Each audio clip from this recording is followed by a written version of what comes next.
Hello and welcome to Connect. I'm your host, Randy Shabailo.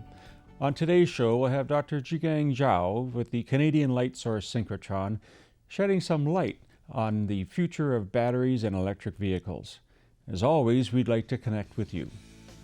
Follow us on Facebook at ConnectYXE.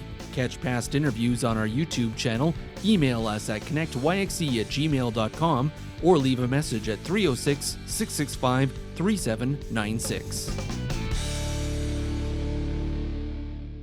The Canadian Light Source Synchrotron has been in operation for almost 20 years, and a long time before that the process began in trying to attract such a magnificent facility, and the science community has responded.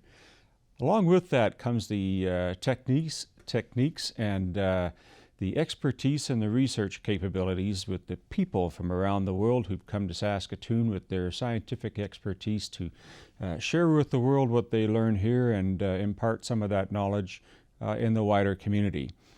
Today we have Jigang Zhou, and he's here to tell us a little bit about himself firstly, and secondly with some of the research that he's doing along the lines of the lithium-ion batteries and what we're seeing in trends for automobiles and beyond that.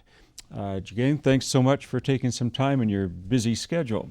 Thank you, Randy, for this opportunity to engage with local community about myself and research. It's really a good opportunity to reach out. Myself, actually, when you mentioned it's 20 years for Canadian Light Source operation, and I thought about this time. It's very interesting. I came to Canada about 20 years ago to study chemistry in the University of Western Ontario, located in London, Ontario, for my PhD degree. And then after 4 years, after I finished my PhD, I got a job from Canadian Light Source. And then in the last 15 years, I stay here. So Saskatoon is my home. Well, we're glad to have you here. Along with I've seen some of the work that you've done, and maybe let's back up and start with Jigang and where you were born and how that formation of the interest in science came to be. Where were you born and your family life there? I was born in China, northern China. It's close to Russia, North Korea. It's very cold, just like Saskatoon. Probably a little bit warmer, but it's a lot of things is similar. That's probably the reason I stay here, feel very comfortable, because the winter will remind myself about my hometown. A very small city actually, but in Chinese standard is a town. It's just probably same size in terms of population like Saskatoon. So I grew up over there, and I got education in a university. It's just 200 miles away, just like in Edmonton or Regina, something like that. Sure. I got my education in battery engineer for my bachelor degree and my master degree. And your family life there, you mentioned in some other publications about the interest in seeing the world and other places and what they had to offer. Tell us a bit about your travels with your father. Oh yeah, that's a long time ago. Actually, next week I will take my son go to University of Western Ontario to celebrate one famous Canadian scientist's birthday, 8 years birthday. The reason I want to bring my son with me, just like copy my father's way, because when I was a young kid, the whole world to me is kind of not clear. I cannot see the outside of my hometown, that small city. But my dad take me when he has a business trip, take me with him, and then lead me to see the universities, the Chinese university. And then he point out the opportunity. They say if you work hard, you study hard, and then you can change your life. And then I think that's really a effective education strategy. So now I copy his way. I just kind of used to my son's education. So it's almost like planting the seed that he did with you, you're doing to the next generation in your family. Absolutely. Tell us, when you went to the other schools, and this will come back later, hopefully we can talk a bit about how that planted the seed in your mind with research and so on. How did that work when you saw the different schools and traveled with your dad? What was the takeaway? Did you get drawn to the academic world or the universities, or did science just kind of come naturally to you? Well, that's a very interesting question. I never think about it. When I was young, especially back, say, 30 years ago, right? We really don't have a lot of choice. At that moment in China, we do believe science or technology is the future. So everyone, the smart kid, will think about to become a scientist. So that actually, when I was young, when I got the essay assignment from school, write something, for example, your dream career in the future. I was in the future I want to become a scientist, and then eventually, right now I work in the Canadian Light Source as a scientist. Right, it's my dream job. But when my son, my father took me go around to see universities, actually I don't have a clear idea which kind of thing I want to study or which kind of science I want to do. And actually, very interestingly, my real interest is writing and history. It's not chemistry, not science, not battery, but the life lead me here. But I found the connection. I found connection between writing, history, and science research, because to do science research, you do need to understand the evolution. I mean, your research topic, your research field. I'll get this point. That's kind of history, right? And then when we do the research, communication, for example, writing a scientific paper, just like not too different from writing a story. It's same thing. Right? I definitely can say that I don't have any experience in that. I am attracted to science, and I think that's the greater takeaway and your message here that captivated me from what I've heard about you is just maybe grasping something larger that you may not be attracted to right at that moment, but eventually grew into that. So I commend your father and yourself for expanding on that. When you see the opportunities in the scientific world and research, what do you learn, and how do you learn? You mentioned the history, so your ability to write, which you have a passion for, married with detailed note-taking, and I would imagine all of the studying, this worked, this did not work, and being able to articulate that. I guess the bigger question is, for anyone watching that might be of school age, how will they know, what was that moment for you where you figured that I like to do this and that's where I want to go with my career and my job? Second year in my university. Oh. It may surprise you, right? But yeah. This is the reality for a Chinese like me. Go back again 30 years ago, right? Because first the reality forced me to choose science rather than literature writing, because that kind of no good future, right? So I have to choose science, and I got the offer from very high level, very famous Chinese university. So I cannot turn it away. So I took the offer. I went to that university, but I really don't like it for the first 1 or maybe 1.5. But by some mystery, I don't know the reason, but second year, I start to like it. And then in my third year, I published my first research paper. And that result actually is used in a real application. It's to make manufacture process very effective and very productive. Wow. And with one of the notes that I've seen in your publications, you have a number of citations that you've published or people can refer to and have referred to, but it's in the thousands. How many would there be about, do you think, citations that you have? So citations, right now I do not track that kind of number because it's quite high. But I still I track one paper. That paper was is my first English, using English as a language, the research paper published in the top chemistry journal. It's called Journal American Chemistry Society. It's called JACS. That was my first paper from my PhD study.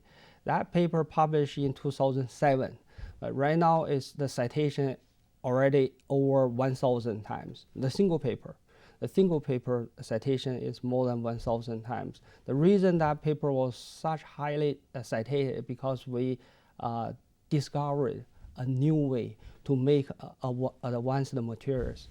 It's called quantum dots. Wow. And if people are listening and watching this particular segment, is there anything that you would say to someone in high school or maybe someone starting university that you could impart on some of the knowledge that you've gained? Is it just stick with it or find your passion and let that grow? What would you say to them? Oh, you already mentioned the most important part. What I want to say is keep an open mind. Open, it's always open. And then with this open mind, the students, the young and the junior people will become creative. And then once you're creative, you can make something new, just like my first paper, and then people will know you. Without this kind of open mind, the best situation is you follow up other people, so you cannot create new things. We're just going to take a little intermission and then come right back and talk a little bit more about the Canadian Light Source and some of the work that you're doing with the batteries and electric vehicles and things of that nature. So stay with us, folks. We'll be right back after this break.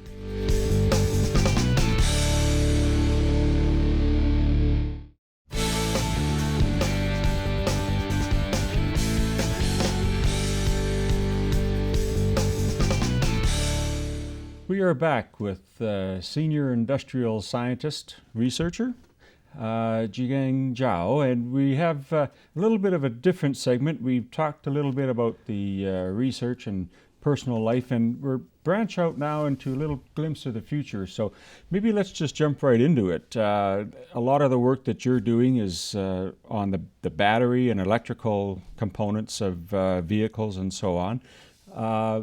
How have batteries changed in the last 15 years, 10 years, something like that, that a layperson would be able to kind of grasp what the work is that you're doing? Very good question.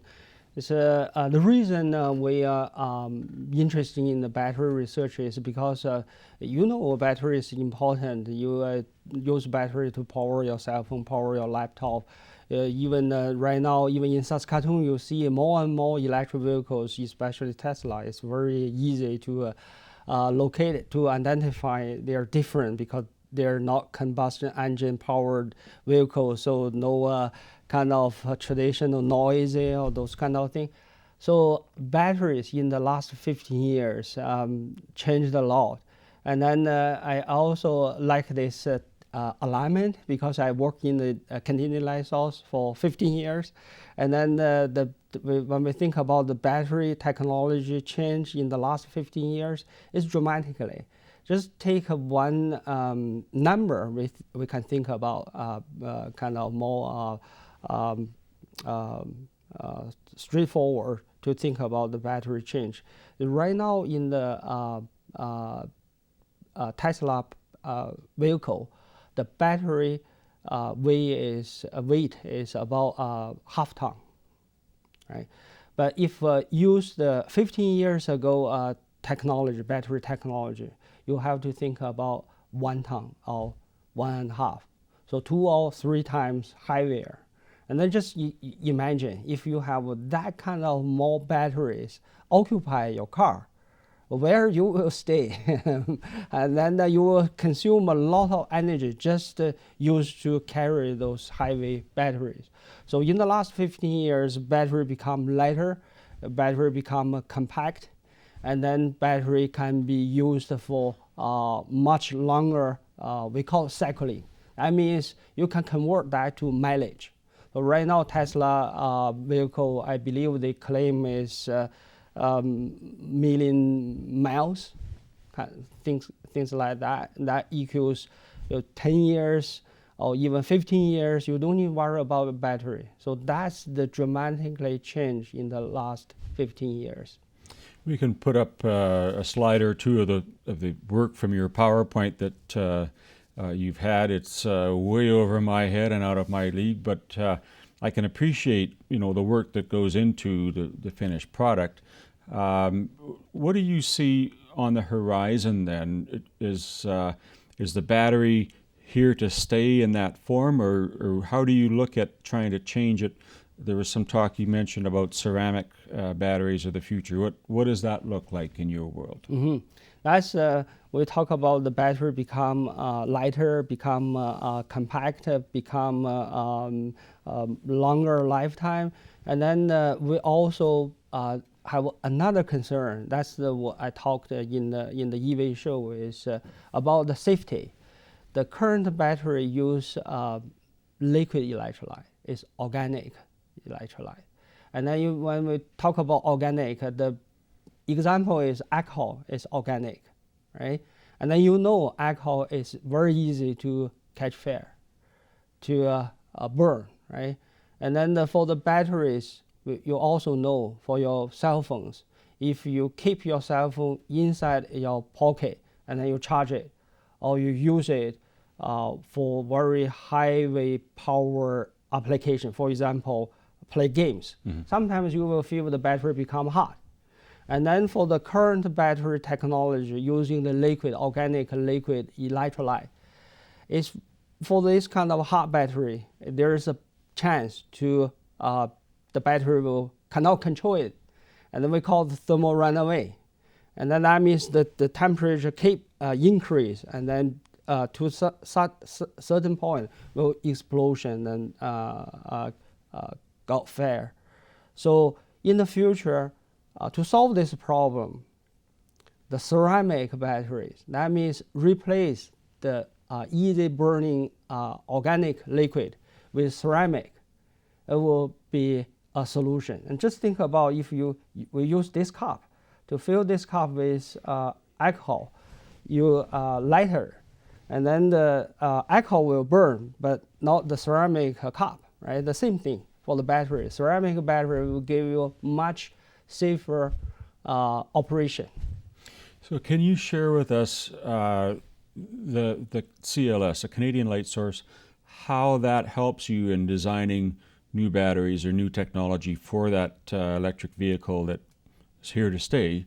So what does the CLS do that helps you advance that technology?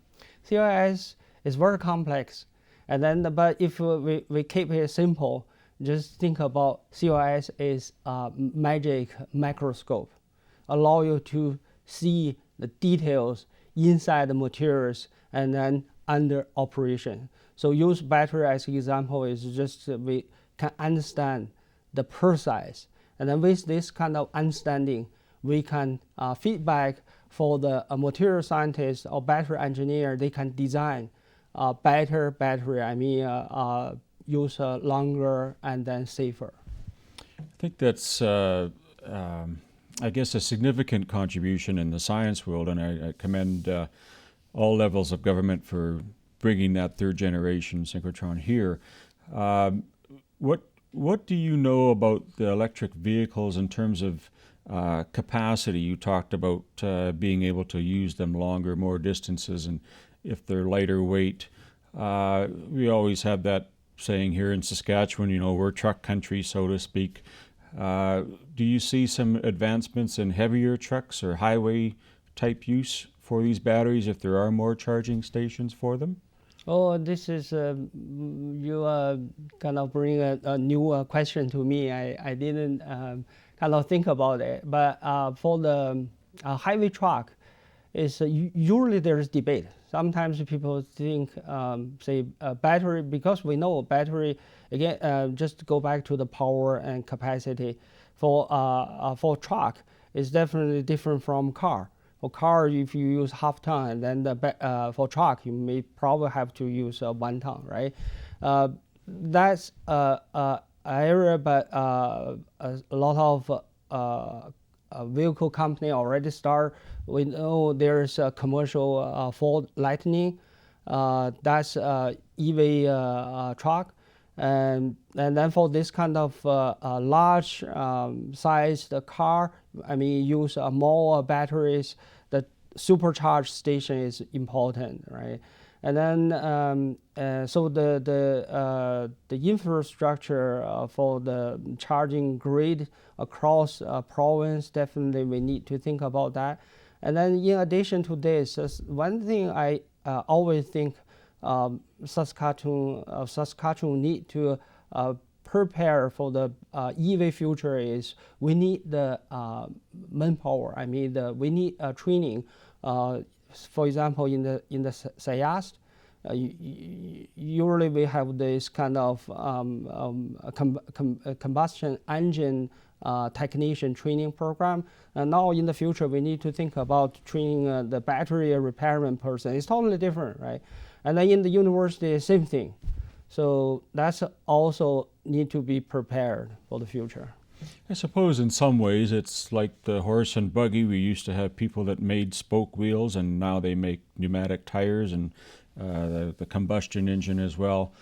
Do you work with other companies already through the CLS to develop some of the products that you're making now? We work with a lot of battery companies. For the batteries, you know, the product chain is quite long, from raw materials to pristine battery materials, and then battery manufacturing, and then go to the end user in the electric vehicle car maker, right? Those we work with a very broad spectrum of the different companies. We did a lot of jobs. So what we learned from CLS, I mean, the knowledge again at CLS has been applied to many applications. So we are very proud of that.